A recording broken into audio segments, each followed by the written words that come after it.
It's on con. It's on con. It's on con. It's your birthday. It's your birthday. It's on con. It's on con. Two things are true.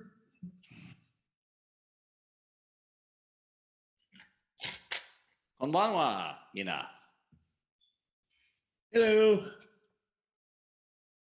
Uh-oh. Glitching. Oh, dang, it's not Steve. You're now Barbara. There we go. What? Okay. How'd Perfect. that happen? Welcome, everyone. It's Saturday night. And that means it's time for the weekly dig. We're going to dig into stuff. This is John. This is Steve. Hello. Daijoubu desu ka? There we go. There we go. Nani? Nani? Nani? Thank you. Thanks for letting me know. Usually, like, my audio is fine, but not the Zoom audio. Today it was switched. So, always something. A lot of fun. Well, it's interesting. Steve was the only one, apparently, from what Yeah. Captain said, Weird. was the only one that showed up. So, hey, I don't know. go Steve, go. Well, let us start our dig tonight by analyzing an anime movie we all watched this week. This is a weird classic. This is a classic in the sense that this was one of the anime that, for some bizarre reason, the Sci-Fi Channel decided to license back in the 90s and air as part of their anime lineup. I don't know. Did? Yeah. They did? Yes. Really? That's where I first saw Eyes of Mars. Wow, okay. Yes, Okay. it was on the Sci-Fi It's an Channel. interesting license acquisition. But okay. Choices were made. Yes, Okay. exactly. Okay. The only reason I know about Eyes of Mars is because it was on Sci-Fi Channel. Maybe Eyes of Mars. I watched Panapony Dash. Oh, okay. Well, it. we'll have some very interesting things to talk about. Yeah. So make a very interesting cross conversation. So Eyes of Mars is a, for people of a certain sort of otaku generation in America, Eyes of Mars is one of those, oh yeah, I remember that. And everyone else has no idea what you're talking about. So I... yeah, exactly. Remember this? Yeah. Oh, yeah. And same thing in Japan. Like this does not have any like following in Japan as far as I can tell. Mainly because, as far as I can tell, this was funded by some New Age organization. And if you look at the credits reference various oddly named organization. This was done by the Mother Project. The Mother Project, Yes, yeah. exactly. So, also, if you watch the anime, this will be very clear. Well, you know what's funny is that when Heaven's Gate sponsored. Pretty much. Right. Pretty much. Oh, boy. Well, when I watched it on YouTube on my television, and when it came on as another title, which was called Mother. Oh, okay. Yes. And I was really confused, and I was just like, "Oh no! I thought I typed in Eyes of Mars, and then it had the beginning sequence that we had previewed the other day, yeah, and I was just like, okay, the genocide is still there. All right, I'm Ooh, thank goodness for the genocide to clue me in what's going on here. Wow. So yes, this is a very, very obscure, very weird anime. And it starts with little. Well, I need to be careful here because my copy of this also includes all of the kids movie trailers in the beginning of it.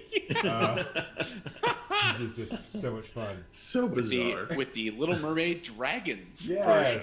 Oh, how wonderful. Yeah. But no, it starts with this very sort of sci-fi opening. Spaceships launching off, zapping, orbital bombardments of a planet, and then launching off. Macross-esque, if you will. Oh, very much so. Very Yeah, Macross-esque. yeah. And then we see this young boy sort of running through these sci-fi tunnels, which, if this was live action, would definitely be like the boiler room of some warehouse. Right. Which the little flying cart thing. Yeah. Akira. Little bit. Okay. Right, yeah. Okay. Yeah, we got that going on. A little bit there. Yep. And then we sort of jump from there To not being sci-fi. to not being sci-fi. No. Yeah. Suddenly we're in Castle in the Sky. A very confusing jump cut. Yeah. And it's just this beautiful green environment that we just kind of move around for a while. It's all Darling in the Franks suddenly. Yes, exactly. Absolutely. Again, sort of a hint. And I will be damn honest, when the cicada emerged, I was waiting for it to be as like perspective shot. The cicada is closer, and the boy protagonist-ish person is further away, so that it's in perspective. Like the cicada looks bigger. I was literally hoping, I'm like, oh, is this thing like the size of a like city bus, and it's gonna like totally like kill him, and he's in this weird forest. I'm like, no. No, the cicada is molting gray. Yeah, nice. Look at it'll emerge and scream for the next several weeks and then die. Sweet. It's a very subtle metaphor, guys. Yes. Very subtle. Okay, look. I just got over the bruising on my face from being whacked with that 2x4. The environmental 2x4. Respect to Earth. Yeah. Stop polluting things. Your water tastes like crap. Eyes of Mars, Return to Fern Gully is kind of the idea here. Yes, indeed. Oh boy. So he really enjoys running around this forest for what feels like about 3 hours. Yeah. I was like, is this it? Yeah. Is this it? I mean, because it went on, and I'm like going, okay, I get it. He's from this polluted area. He's enjoying it. We can have that for 10 seconds and move on, please. No. So wait a minute, Nature Steve, is good. Exactly. It's rejuvenating. Is good. Well, I was, from what Thank you're you, saying, no. Steve, I think you would have had Richard Dawson come on, and now Running Man. Just keep running through that. Whee! Ha, ha. And again, the butterflies, they took off. I was waiting for the like attacking him in the snow. It's like, oh, just pure bliss that nature is wonderful. Like, damn it. Something attack him. Some insect with some brains out or something. Anything. Mothra, where are you? Oh, yeah, Exactly. Right. Well, they didn't have the tiny little princess. I was gonna say, the thing open up and it's like Mothra. Mothra. Yeah. But no, we then transition to a young girl in some Victorian house thing, who is having nightmares and premonitions. But of course, I can't possibly be what's actually going on. God, that was and we went from this like idyllic scene of this guy's just like, I'm enjoying nature, I love nature, and the girl's having a nightmare and just like just like death and destruction. I'm like, Yeah, the end of the world. Like, what the hell is going on here? my head is hurting. Yeah. You're like pushing the gas on this real quick.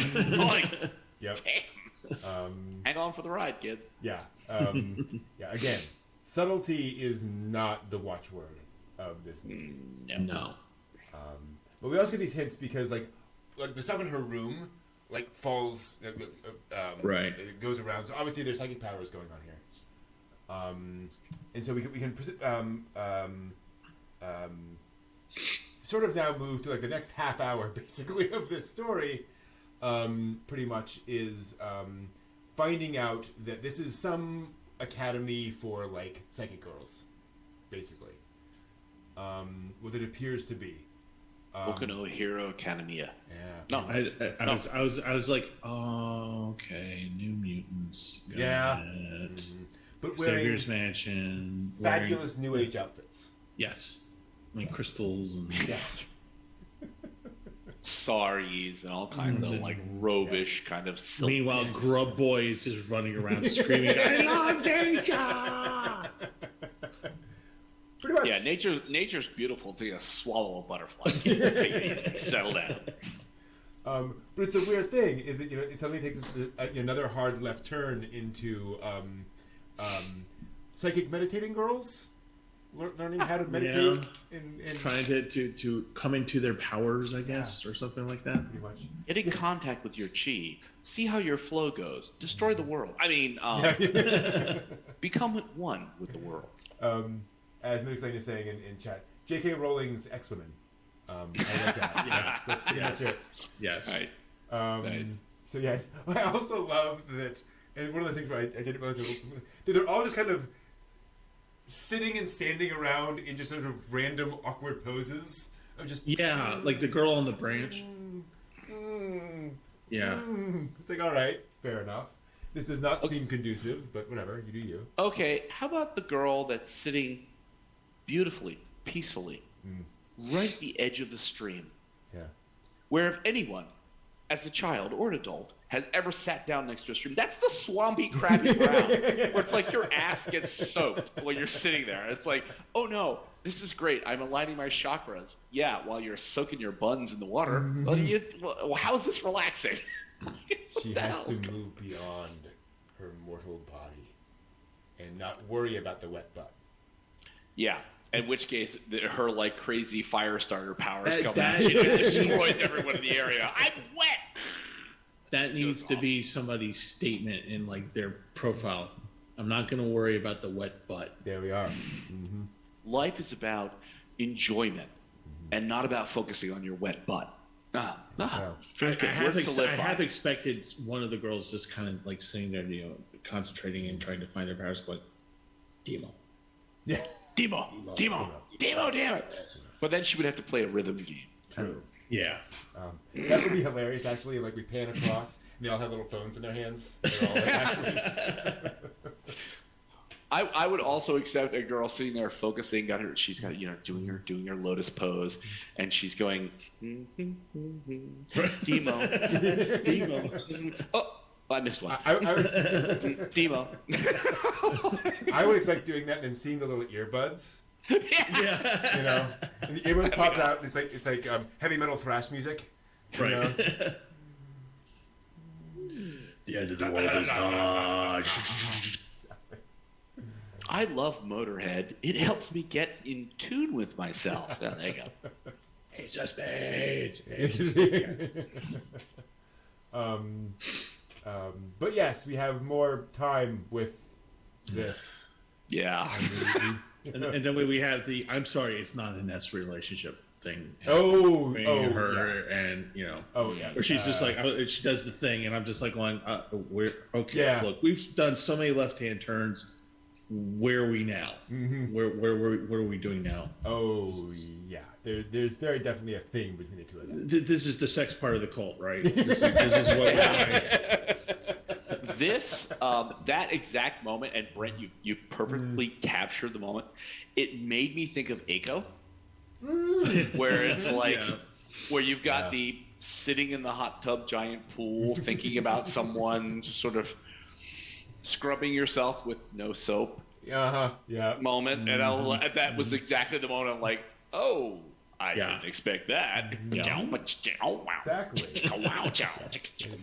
Like, oh. These clothes are very loose. It's easy to remove them. You look warm in that. Perhaps you should relax.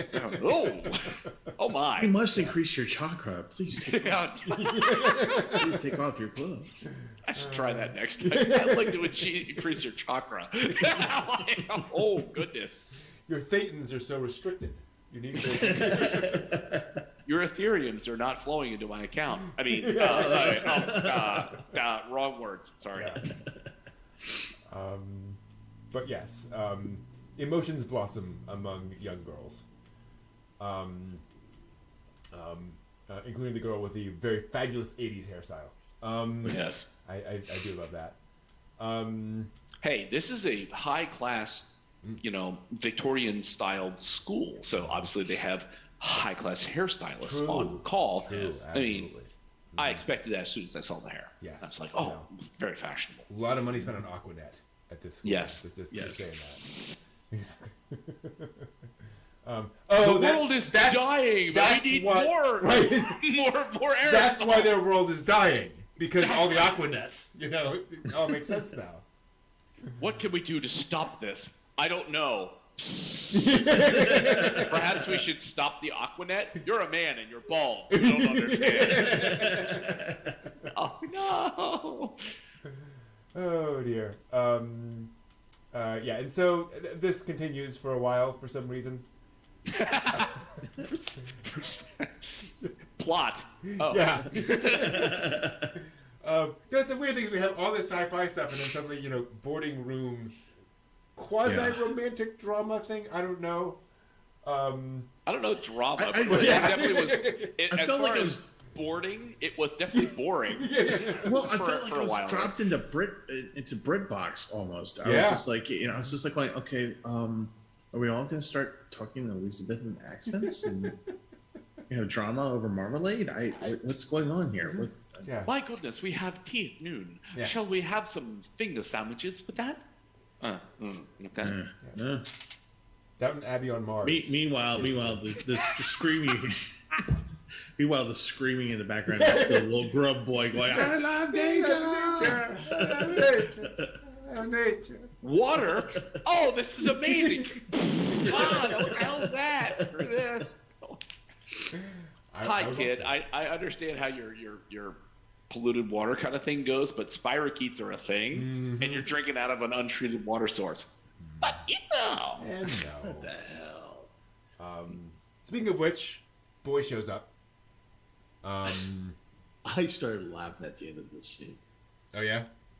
Well, I mean, it took him all of like 3 seconds to convince her, "Come with me now." Okay. I've never seen a boy before. This is a great opportunity. Shouldn't you ask other questions first? Why do you want me to get into the back of that van? I don't understand. No, wait, what? No. What does that big white base van mean? No. Free candy. No. So yeah, she decides to make a great for. She does ask Sarah for help, but of course there's more going on here than meets the eye. Ooh, she pops a pill, and I'm like going, drug use. All right, great. Yeah, absolutely. And so we get a little kind of back and forth about exactly what's going on. Eve decides to meditate, whereupon we get sort of this flashback to what we were seeing before. And we see 2 adults see Eve meditating. Yeah. And Lane appears in the heavens. Yes. Basically. I was thinking they're gonna whip around and be like, "Oh look, the great Lord Buddha." Yeah. Like, what the? It's very much that. So, astral projection, right, obviously is what's going on here. We've all seen that, and then we find the kind of the surprise that she hasn't been here her entire life. She kind of grew up outside of this and is now in this society. So everything is a lie. Dun dun dun. She's found her parents and floating inside the kitchen, finding her parents, and they know that the kid is gone, and like they're kind of aware of where she is, kind of, sort of. Yeah. And the father, Doran, I love how he looks like Joseph, and with the beard, and he's just sitting there reading a book, like happily reading a book. Right? Yeah.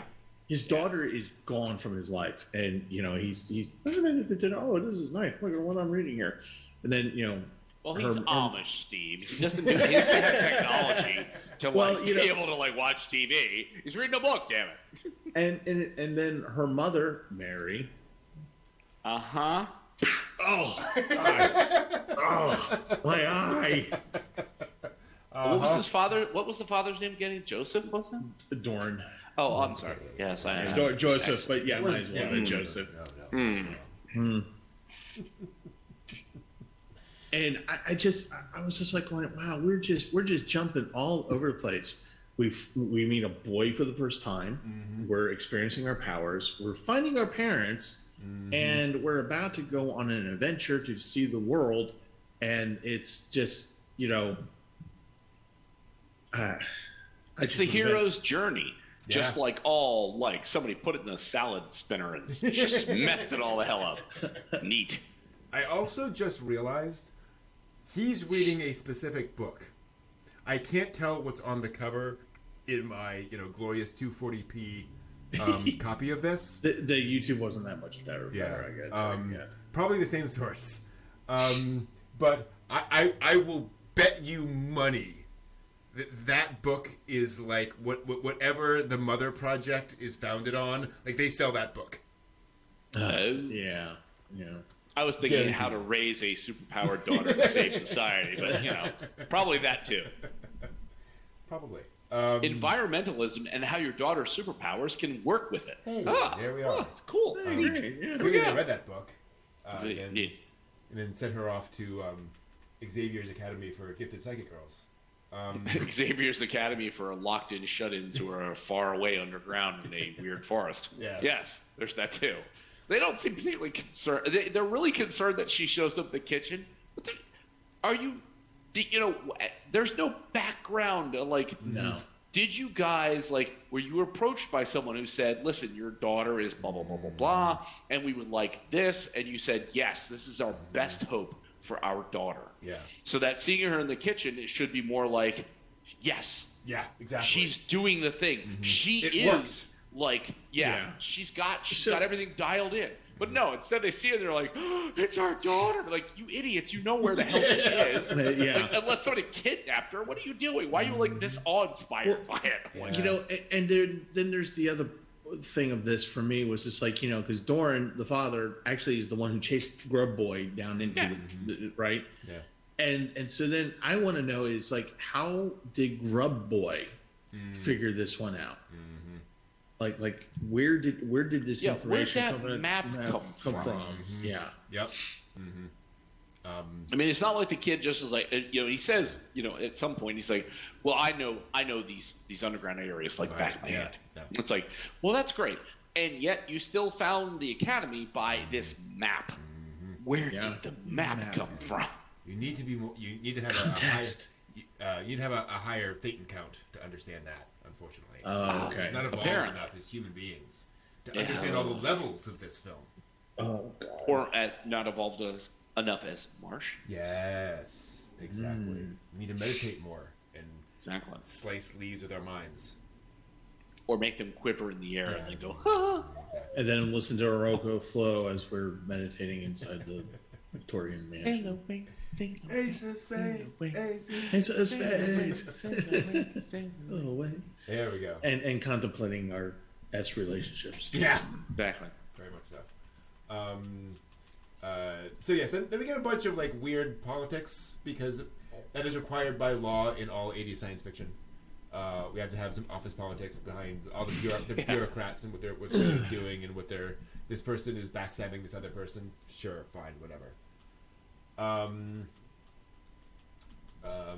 But which makes total sense in context to be the government's working hard to protect you, even though their flawed approach isn't exactly what they're aiming at, but they're really trying. Mm-hmm. The world's going to end. They're working on all these solutions behind the scenes that you don't need to worry about.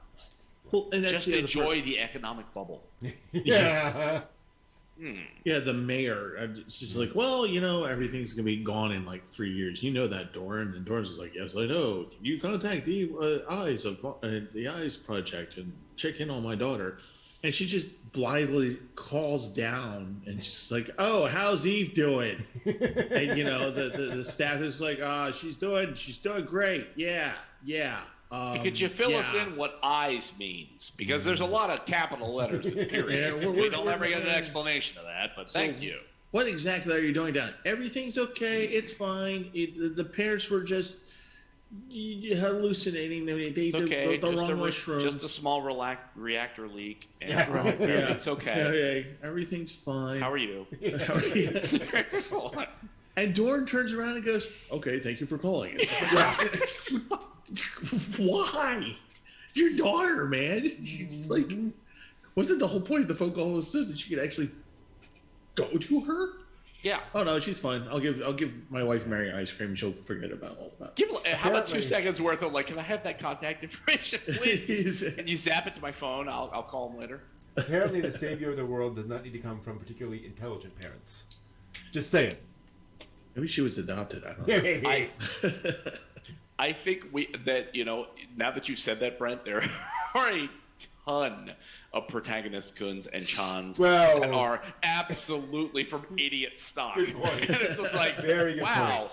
So in the game of like throw the dice, every once in a while you get an idiot savant. What the hell who would know? Either that or in anime land, intelligence is a recessive trait. Perhaps. Yeah, I don't know. And granted, I mean, Eve is not exactly the not exactly Einstein either. She's sweet. Yes. Bless her heart. Exactly. I was going to say, in the South, you would say, bless her heart. She's trying. She's touched. She's touched. Now, those are strong words, Steve. Strong words. Did you guys watch the English dub? Or did you watch the... Okay. Yeah. Yes. How did you like Mary's voice, mother of Eve, as she monotoned her way through this? It was a choice. And you wanted to the choices were made, and it was early days. When you work for scale, you get what you get. Yeah, no one's gonna be winning awards for the dub in this one in general. No. Yeah. Yeah, I mean, to be honest, there were moments where Eve is like talking, and I'm like, that's an interesting emote from this moment. But at least I understand what you're saying. That's fine. Okay. Maybe they just didn't have monitors in the recording booth, and it just say a line. Yeah. Just say the line. We'll make it work. It's fine. I was actually envisioning like when the voice actress that did Mary's voice, the very monotone, they probably just went like after 5 takes, just went, thank you. Read it like you're angry. Now read it like you're bored. Now read it like you're happy. They all sound the same. Just use one of them. Who cares? Just get her out of the studio. Good enough. Yeah. Damn it, we have 4 hours to dub the entire movie with all of these people. We've got all 6 people in here. We need to dub the entire film in 4 hours. We have all 3 people. We have all 2 people. Yeah. What, 2 people? I thought we had 3. They quit. Grub Boy's still screaming in Studio A. We don't know. No, I still nature. I love nature. So is the studio boss's son still screaming, I love you? Yeah, and he's free, so just let it go. Sweet. Gotcha. I still say the voice actress is the English dub of Akemi from Legend of the Fame. Oh, probably. Yep. Yeah. Could easily be. There's a lot of crossovers with some of these things. So yeah, they decided to escape because who wouldn't want to escape from an idyllic forest retreat surrounded by your friends? So she has this vision of wonderful post-apocalyptic and polluted, environmentally crappy. Yeah. So let's go in that city. And Grub Boy just keeps saying, "Oh, well, we have things to talk about when we get there." I'm just like, no, you need to tell her that like everything went the hell in a handbasket up there because she's got no idea. She has visions of ice cream eating ice cream with her dad. That's what she's seeing. Yep. And then she's going to get up there, and it's going to be all sorts of craptacular. Mm-hmm. Mm-hmm. Yeah, if you don't have any memory, and this is what you know: forest, animals, beautiful, would get in tune with nature, and then you go into like Allentown, Pennsylvania, it's going to be like, what the hell happened? I'd rather go down underground. Yeah, bit of culture shock. Yeah. Which is basically what happens. Yeah. My first thought probably would have been like, oh, is my dream of the scorched earth mean that we're getting rid of all of this and I'm going to go back down? Yeah. Mm-hmm. I lived in Berkeley, but now I'm in Allentown. I don't like that. That's a bad thing. I want to go back to Berkeley. I don't like this. This feels uncomfortable. I don't feel good about this. Mm-hmm. Destroy the world. What? Yeah. To that point, that's kind of more or less kind of what happens next. Yeah. Good Lord, the messenger did such a bang-up job of being the messenger. Your world sucks. Don't destroy it. I can't do anything else. Yeah. Thank you. Like, literally, that is the message. If I was part of that cult that was standing there going, please tell us, and this is what I got, I'd be like, All right. Yeah. Getting drunk. That's it. We're done. Thanks, dude, for telling us what we already knew, you jackass. No solutions, no magical formula, nothing like that's something we can do that makes everything better. Nope, just don't mess it up twice. You're like, we're dying today. What the hell? What do you want us to do? And the best part is that from my point of view of listening to him talk, and they're like, well, we can just go to this other planet. Yeah. And the messenger is just like, no. Like that's the one thing he's adamant about. He's just like, no, you really shouldn't do that. You need to take care of what you got here now. Mm-hmm. Yeah, and it's like they've already passed the event horizon on this planet, so it's like, yeah. Like, no, that's not good advice. Where's HR? Yeah. Well, I mean, from what they show, it's like that would make sense if you saw the domed city in one crater, another domed city in another crater, and Mars was replete with domes in craters. No, as far as we're shown in this, it's like everything else is dead. And the only thing is this one dome, one crater. It's like, oh, you need to like work hard to make Mars better. It's like, dude, what? We live on an asteroid. Yeah, it's like there's no atmosphere. Everything's screwed. We're all dying. We can't do anything at this point. Thanks. And then the mayor is just like, well, we're gonna stop production on this spaceship that we've actually finished and was ready to actually use, but we're not going to do it. So we're going to get 30 more years to revive this planet, or try to at least. And everyone's just like, we can do it. We can do it. We can do it. And then there's that left-hand turn that you're not expecting, and it's like you're hydroplaning on an interstate and going 110 miles an hour and just going, oh God, I can't make that left, and you just go right through the guardrail. It's not gonna go good. Yep.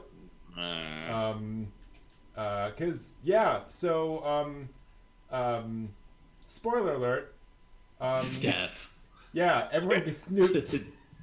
Literally. I love the fact that they built the damn thing under the city. I'm like, dude, because it has to destroy. Because it has to destroy the city on its way out. Why? Why couldn't we put it in the other crater? To the left, to the right. How about you build a diagonal launch tube, that you can shoot off and not wreck everything.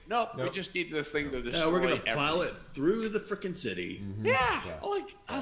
Where is the best place to put our tactical nuclear missile? Manhattan. Right. Yeah, exactly. That makes sense. It's the most safe place from everybody else who's where on the planet. Oh, that planet's dead. Oh, that's right. Right. Yeah.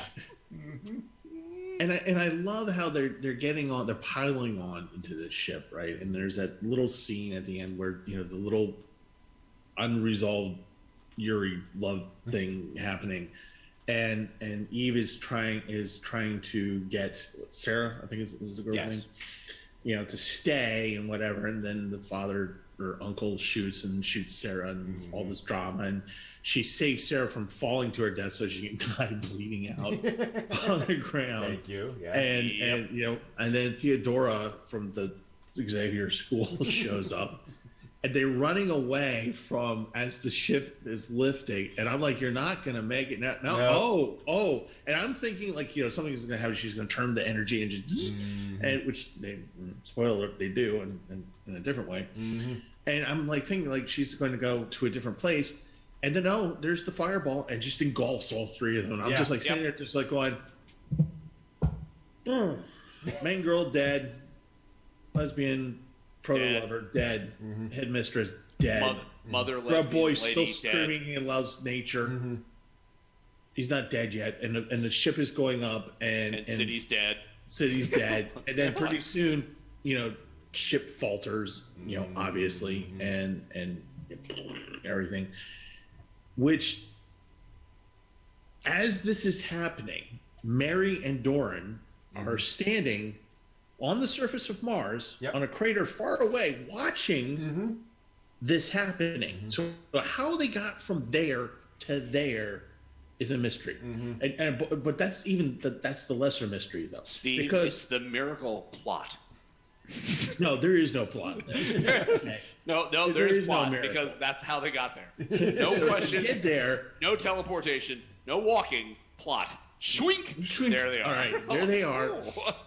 the city's blowing up, and that everything's going into whatever, and then suddenly, you see all the devastation. The Eden Underground is on fire. People are on fire, screaming. Grub Boy finally shuts up because he's on fire, and fire is bad. Fire is pain, and everyone is dead except for Doran and Mary, who somehow get ejected into orbit. Yep. Mars's orbit, and they're just circling around.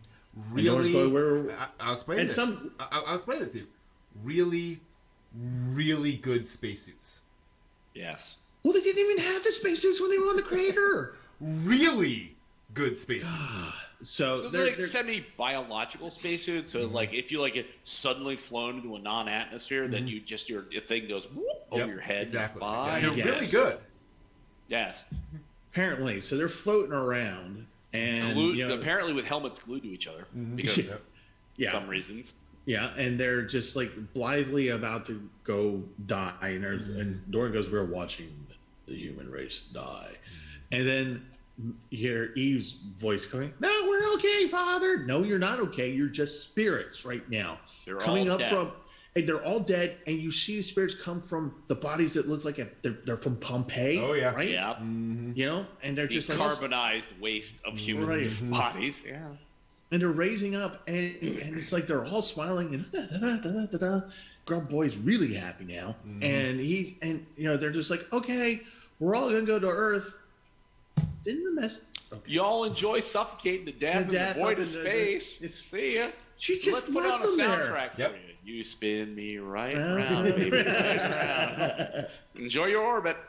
And then they go to Earth, and then there's a whole nother reveal there. Oh, yes. Yes. Because they go to Earth and reveal themselves 2001 style.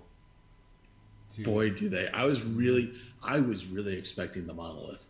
Oh yeah, it really was. That would have worked out better. I'm assuming those are not Cro-Magnon. Those are Neanderthals. Right? And Neanderthals went extinct. Yeah. Now if you'd showed Cro-Magnon, then you might have had hey, here we go. Okay, go. And then the cherry on the top, the absolute cherry on the top of all of this, is we get all of this. And then the narration says, and then they founded Atlantis. And Plato wrote that this was the great nation of Atlantis. Which then technologically screwed itself and sank. It destroyed itself, yes. Awesome. So at 2:30 a.m. when I finished watching this, or whatever it was, a.m. in the morning, it was very hard for me not to scream at the television and just be like, throw things and just, because my face is bruised from the 2x4s, all the 2x4 abuse. Environmentalism. But here's the thing. So they go there, right? And they founded the nation of Atlantis. Atlantis is gone.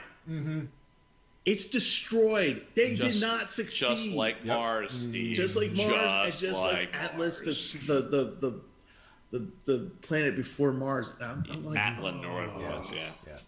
I'll go further. The whole message of the movie is that we need to fix our planet instead of leaving it. Right? Right. But what does Eve do at the end? Leaves the planet. Okay, great. Wonderful. Yes. Good job. There. Yeah. Yeah. Good message movie. I don't. Maybe it was just me. Maybe you guys experienced it too. When Atlan, the planet exploded, and it blew off most of Mars's atmosphere. Did you get the? Oh, I didn't actually. The time tunnel. I'm like the TARDIS. Are they Time Lords? No, they can't be from Gallifrey. What the hell's going on here? I would not give them that much credit. Yeah. With this film, I would not either. Yes, that's the big reveal Captain Laser Eyes, is that it was actually set in the distant past. Dun dun dun. And these were the progenitors of human. And to be clear, the implication is that humanity actually arose from these people from Mars who then settled on Earth and created Atlantis, and Atlantis died, but they still then became actual, humanity. Which, to be clear, is an actual New Age thing.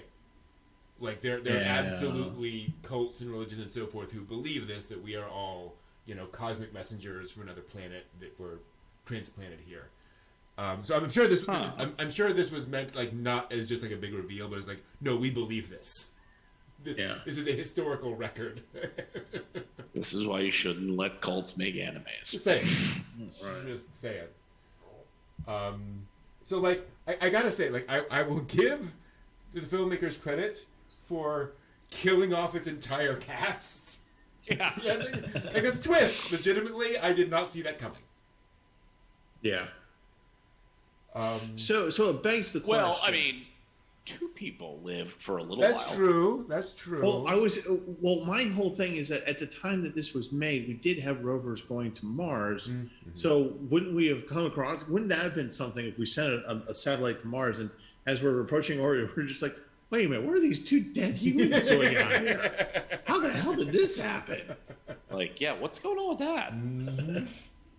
Look, there's the wreckage of a giant spaceship in a huge city in a crater. Who knew? No. Mm-hmm. They were all wiped away by the Anunnaki. In conjunction with the Illuminati. Yes, exactly. And the Zentradi. See how this all works. Zor Prime was directing them all. Yes. Yes, okay, anyway. And then the Thule Society got involved, and it was and then the young pioneers saved us all. Way to go, Captain Planet! Thank you.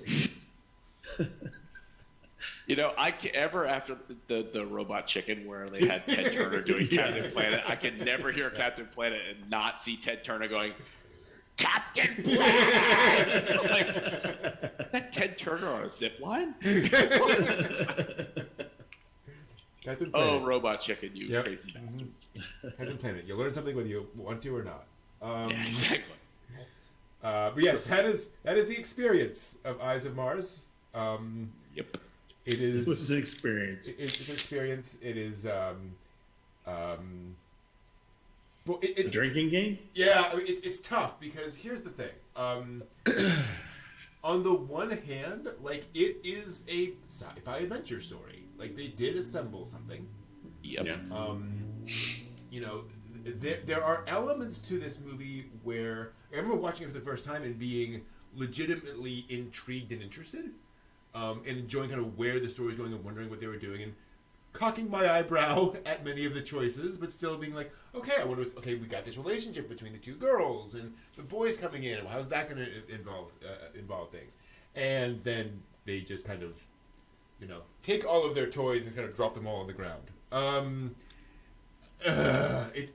It's one of those... Actually, it's more like along the lines they took the Legos and threw them all across the floor and said, "Walk barefoot." Yes, absolutely, and then set them all on fire. Yeah, because it's all animation and very little explanation. Yes. Like, thanks. Yeah. So it's not a dumpster fire in the sense of like there are pieces here that are fun and entertaining on their own, but it just doesn't add up. It's really disappointing at the end. It's a bit hollow. It's a bit hollow in the end. It's a bit hollow. Really? Just like the Hollow Earth. Which is really a thing. And let me explain my whole paper. It's only a thing because you need the aliens to be able to fly into some place. Exactly. Thank you. Of course. I mean... It can't be a hollow Earth. We're flat. True. Yes. But there's cavities in the flatness. Yeah. I believe in the cube Earth theory. That's my belief. Actually, I believe that my closet is a direct portal link to Narnia. Narnia, and Narnia on Mars. Oh, Marnia. Marnia. Yeah. Mm-hmm. Mario watches over us. Yes, Marnia watches over us. It all connects together. And Aslan teaches us about environmentalism and psychic powers. There we go. Exactly. And if anybody is following that at all, thank you, because I'm not, and I'm speaking this gibberish. I would rather watch that than Eyes of Mars. You've just founded a cult, Steve. Oh, no. Oh, hail our Lord and Savior Steve Gerhardt. And here's the statue. Oh. Manifesto forthcoming. Yeah. All right, that'll do it. We're going to take a quick break for just a few minutes and back talk about more modern anime and the latest anime news. I'll be talking about much less modern anime. We will see you in a few minutes.